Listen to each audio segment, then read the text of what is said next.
علی کا نام لینے سے مشکلیں ٹل جاتی ہیں. بلند آواز سے یا علی. ناد علی جو آ گیا میری زبان پر, نام علی نہیں ناد علی, یہ علماء جانتے ہیں. ناد علی جو آ گیا میری زبان پر, جبریل مسکرانے لگے آسمان پر. ناد علی جو آ گیا میری زبان پر, جبریل مسکرانے لگے آسمان پر. اور منافق کی کیا مجال میرے گھر میں آ سکے, علی کا نام لکھا ہے میرے مکان پر. علی کا نام لکھا ہے میرے مکان پر. منافق کی کیا مجال میرے گھر میں آ سکے, علی کا نام لکھا ہے میرے مکان پر. علی کا نام لکھا ہے میرے مکان پر. سنے سنی مسلمانوں, آقا فرماتے ہیں علی کا ذکر کرنا عبادت ہے. علی کا ذکر کرنا عبادت ہے. بہت سے لوگ ہیں علی کا ذکر کرنے والے, بہت سے لوگ ہیں, کئی گروہ بن گئے علی کا ذکر کرنے والوں کے. ایک جماعت وہ بھی ہے جو صرف علی کا نام لیتی ہے, باقی صحابہ کو گالیاں دیتی ہے معاذ اللہ. صرف علی کا نام لیتے ہیں, باقی صحابہ کرام کو گالیاں دیتے ہیں. اور ایک جماعت ایسی بھی ہے مولانا عارف صاحب کہ گانجے پیتے ہیں, نشہ کرتے ہیں, شرابیں پیتے ہیں اور کہتے ہیں ہم علی کے مستان ہیں. لمبے لمبے ڈنڈے ہاتھ میں لے لیے, سریے ہاتھ میں لے لیے اور کہتے ہیں ہم علی کے مستان ہیں. جانتے ہیں حضرت علی فرماتے ہیں کوئی دریا بہ رہا ہو اور اس دریا میں شراب کی ایک بوند گر جائے, شراب کا ایک قطرہ گر جائے, پھر دریا خشک ہو جائے, وہاں پر گھاس جمائے, علی اس شراب کی نحوست کی وجہ سے وہاں کی گھاس کو اپنے گھوڑے کو چگانا بھی پسند نہیں کرے گا. وہ شراب سے اتنی نفرت فرمائے. اور یہ شراب پینے والے, یہ گانجا پینے والے, یہ چرسے پینے والے کہتے ہیں علی کے مستان ہیں. اور کچھ جاہل پیر بھی ایسے ہیں کہ انہوں نے عرسوں کے نام پر ایسے بدبخت, ازلی بدبخت قوالوں کو بلانا شروع کر دیا کہ جن کے منہ میں گانجے کی بدبو ہوتی ہے, تمباکو کی بدبو ہوتی ہے, شراب کی بدبو ہوتی ہے, چرس کی بدبو ہوتی ہے, سلپے کی بدبو ہوتی ہے, اور وہ مزارات پر بیٹھ کر علی علی علی علی کہہ کر جھومتے ہیں. ان لوگوں کو سزا ملنی چاہیے, کیونکہ علی کا نام وہ نہیں لے گا جس کے منہ میں گانجے کی بدبو ہو. علی کا نام وہ نہیں لے گا جس کے منہ میں شراب کی بدبو ہو. علی کا نام وہ نہیں لے گا جس کے منہ میں چرس کی بدبو ہو. ارے علی کا نام وہ لے گا جس کے منہ میں مسواک کی خوشبو ہو, دل میں مصطفیٰ کا پیار ہو. علی کا نام لینے کا حق اسے ہے کہ جس کے منہ میں, جس کے دہن میں مسواک کی خوشبو ہو اور جس کے دل میں مصطفیٰ کا سچا پیار ہو. کیونکہ علی وہ ہے جس کی ولادت بھی مسجد میں ہوئی, جس کی شہادت بھی مسجد میں ہوئی, جس کی ولادت بھی مسجد میں اور جس کی شہادت بھی مسجد میں. اب میں ولادت سے شروع کرتا ہوں, اور واقعہ کوئی نیا نہیں, ان علماء سے آپ نے سنا ہوگا, لیکن ذکر حسنین کے بابا کا ہے, جتنا سنے اتنا ہی تازہ لگتا ہے. حضرت علی کی والدہ جناب فاطمہ بنت اسد خانہ کعبہ کا طواف کر رہی تھیں. طواف کرتے کرتے امید سے تھیں آپ وقت پورا ہو چکا تھا, اچانک پین شروع ہوتا ہے, اچانک درد شروع ہوا. وہ ولادت کا درد تھا. ادھر ادھر دیکھا تو چاروں طرف لوگ نظر آ رہے تھے. حضرات جگہ نہیں تھی کہیں پر چھپیں, تو خانہ کعبہ کے دروازے کو کھولا. علی کی والدہ خانہ کعبہ کے اندر چلی جاتی ہے کسی میں طاقت جو علی کی ماں کو روک کر دکھائے, ہے کسی میں ہمت جو علی کی ماں کو ٹوک کر دکھائے. حضرت علی کی والدہ خانہ کعبہ کے اندر گئی ہیں, اور جانے کے بعد تھوڑی ہی دیر میں مولا علی مشکل کشا, خیبر شکن, داماد پیمبر, زہرا کے شوہر, آقا قمبر اس دنیا کے اندر تشریف لاتے ہیں. حضرت فاطمہ نے جب حضرت علی کو چہرے کو دیکھا, حضرت علی کے چہرے کو دیکھا تو ایسا لگتا تھا کہ آسمان کے تمام ستاروں کا نور علی کے چہرے پر نچھاور ہو گیا ہو, کہکشاں نے اپنی کشش علی کے چہرے پر نچھاور کر دی ہو. لیکن حیرت کی بات یہ تھی کہ علی کا چہرہ تو بڑا سونا تھا, علی کا چہرہ تو بڑا خوبصورت تھا, علی کا چہرہ تو بڑا خوبصورت تھا, علی کا چہرہ تو بڑا حسین تھا, علی کا چہرہ تو بڑا جمیل تھا. علی بڑے ہینڈسم تھے لیکن آنکھیں نہیں کھولتے تھے.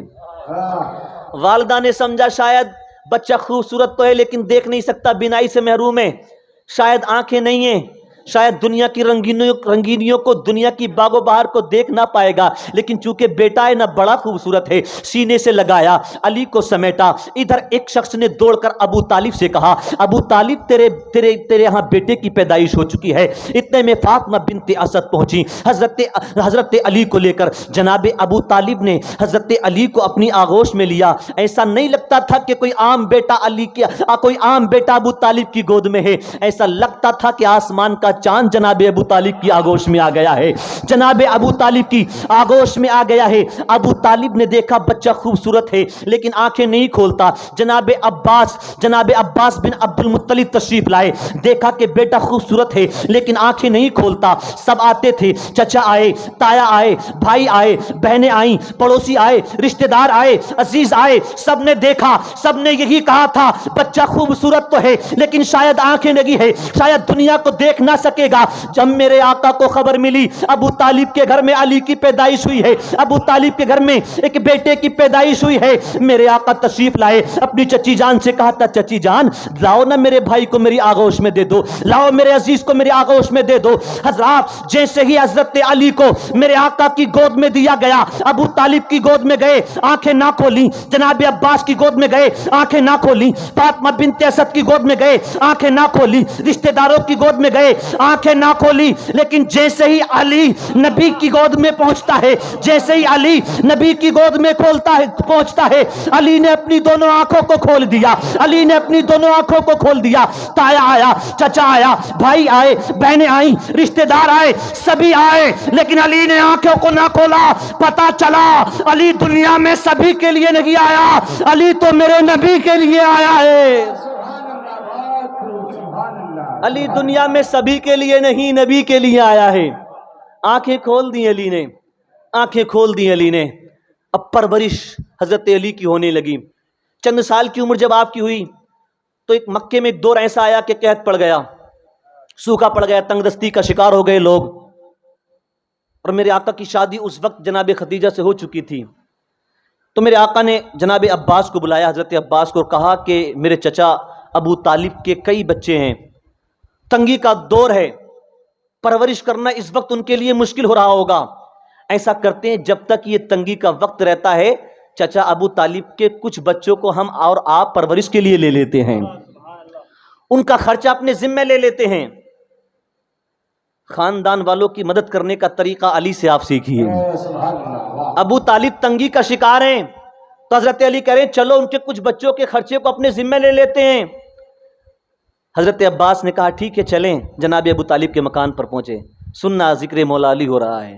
جناب ابو طالب کے مکان پر پہنچے اور کہا کہ اجازت دیں آپ، تو آپ کے کچھ بچوں کو ہم لے لیں، ان کا خرچہ ہم ذمہ لے لیں، تنگی کے شکار ہیں آپ۔ جناب ابو طالب نے کہا ٹھیک ہے جیسے اپنی مرضی۔ تو اب بچوں کو بانٹنا تھا کہ کس کو محمد لے کر جائیں گے، کس کو عباس لے کر جائیں گے۔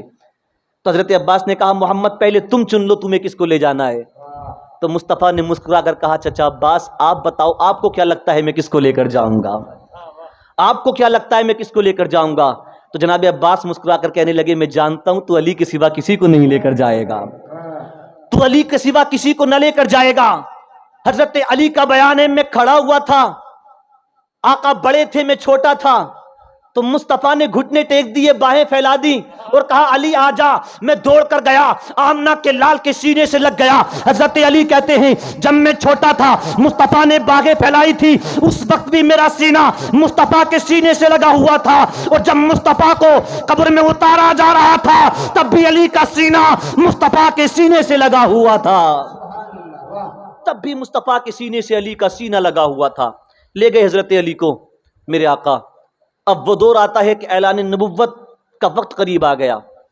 اس سے پہلے کہ میرے مصطفیٰ اعلان فرماتے کہ لوگوں اللہ نے مجھے نبی بنا کر بھیجا ہے، اس سے چند دن پہلے میرے آقا نے سارے خاندان والوں کی دعوت کی، اور دعوت کرنے کے لیے کس کو بھیجا؟ چھوٹے سے حضرت علی کو، سبحان اللہ، جن کی عمر 8 یا 9 سال رہی ہوگی۔ اعلی حضرت کی تحقیق کے مطابق 8 یا 9 سال اس وقت عمر تھی، بعض روایتوں میں 10 سال بھی بیان کیا گیا ہے۔ تو 8 یا 9 سال کی عمر رہی ہوگی۔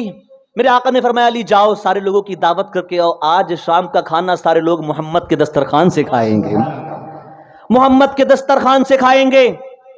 حضرت علی گئے، خاندان والوں کی دعوت کی شام ہوئی، دسترخوان سجایا گیا، کھانے لگائے گئے، لوگ باتیں کر رہے تھے، خوش تھے، مسکرا رہے تھے کھانا کھاتے ہوئے.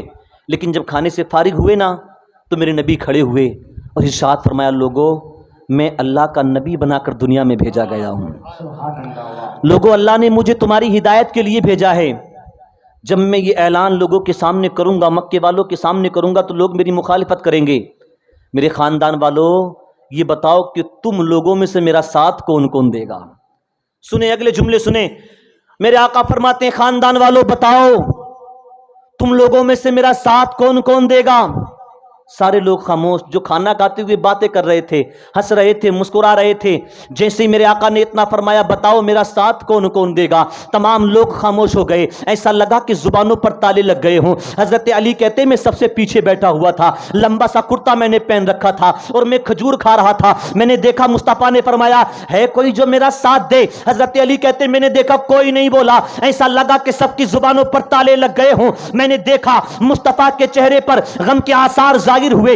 جب میں نے آقا کے چہرے پر آثار غم کو دیکھا تو جلدی سے کھڑا ہوا. وہ جو کھجور آدھی منہ میں تھی اس کو نکال کر اپنے کرتے کی جیب میں ڈالا اور پنجوں کے بل، چونکہ چھوٹا تھا نا اس لیے پنجوں کے بل کھڑا ہو گیا اور دونوں ہاتھ اٹھا کر کہا یا رسول اللہ انا حافظک، یا رسول اللہ انا ناصرک، یا رسول اللہ یہ نہ بولتے مت بولنے دو، یہ خاموش ہیں ہونے دو. جب جب آپ کو مدد کی ضرورت پڑے گی علی آپ کی مدد کرتا ہوا نظر آئے گا. یا رسول اللہ جب جب آپ کی حفاظت کی ضرورت پڑے گی یہ علی آپ کی حفاظت کرتا ہوا نظر آئے گا.